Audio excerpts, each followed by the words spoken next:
Bom, pessoal, continuação das firmes resoluções de Jonathan Edwards. No último nós vimos sobre a Batalha Resoluta. Vamos continuar hoje falando da confissão plena. Confissão plena. Vamos lá. Edwards estava determinado a ser extraordinariamente honesto sobre o seu pecado. Na resolução 68, ele prometeu que sempre que a análise de seu coração encontrasse pecado, ele o confessaria a si mesmo e a Deus. Toda vez que ele analisasse o coração dele e encontrasse pecado, ele confessaria a ele mesmo e a Deus. Vamos ver o que ele escreveu. 68. Resolvi confessar a mim mesmo, com franqueza, tudo o que eu achar em mim mesmo, tanto os pecados quanto as fraquezas, e se essas coisas estiverem relacionadas à minha religiosidade, resolvo confessar tudo a Deus e implorar pela necessária ajuda dele. Dia 23 de julho e 10 de agosto de 1723. Edwards acreditava que o verdadeiro arrependimento envolvia a revelação do pecado. Revelação do pecado. Ele não deveria escondê-lo, minimizá-lo ou fingir que não o via.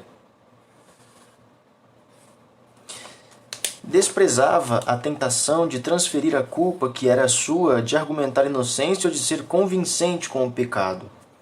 Então aqui, uma outra tentação. Fingir ser inocente, né? Ou de ser conveniente com o pecado. Isso aqui tem um significado que é a vitimização. Não devemos nos vitimizar contra o pecado. Não deveria viver negando sua falha moral. Em vez disso, deveria reconhecer a si mesmo como um pecador, que merecia legitimidade à ira de Deus e seu desprazer, e então confessar suas transgressões a Deus, a fim de buscar seu perdão.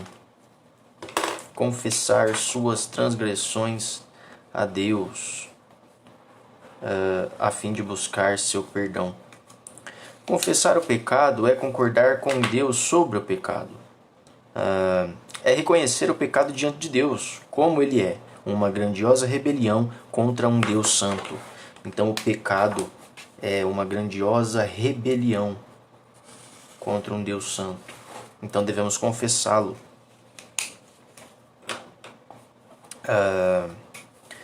E estaremos, reconhecendo o pecado diante de Deus, como ele é, que é uma grandiosa rebelião contra um Deus santo.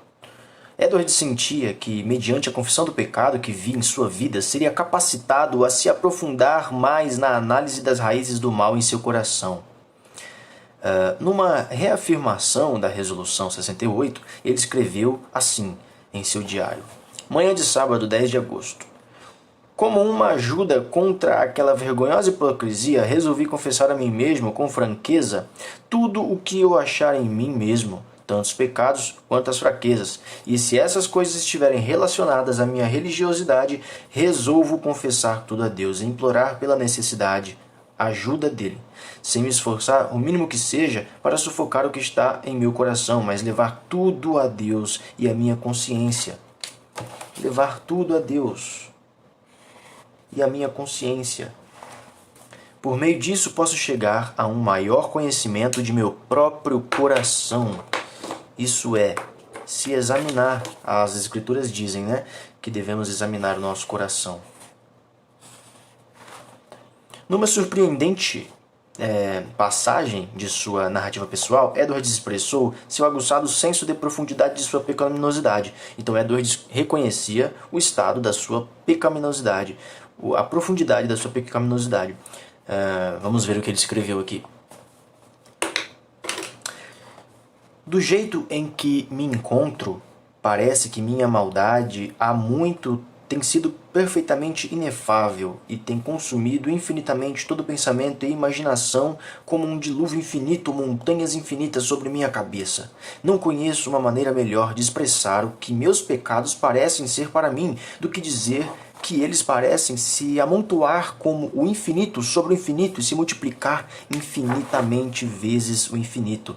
Então, Edwards não conseguia outra expressão a não ser essa, que o pecado parece que se amontoa sobre ele e isso é multiplicado infinitamente vezes o infinito, ou seja, infinito, infinito, infinito. Parece que ele só encontra pecado na vida dele. Quando olho para o meu coração e examino minha maldade, ela parece um abismo infinitamente mais profundo que o inferno. Então Edward sabia que sempre haveria pecado para ser confessado a Deus. Então isso aqui é muito importante, ó. Edward sabia que sempre haveria pecado para confessar diante de Deus. Se você vai orar e não tem pecado para confessar diante de Deus, tem alguma coisa errada. Você está se iludindo, Você não está enxergando em algum lugar os seus pecados. Eu acho legal que Davi ora assim, Senhor, perdoa meus pecados e até aqueles que eu não tenho conhecimento. Então nós sempre temos pecados para confessar a Deus. Enquanto ele estivesse vivo, precisaria confessar suas iniquidades. Então enquanto nós também estamos vivos, devemos confessar as iniquidades.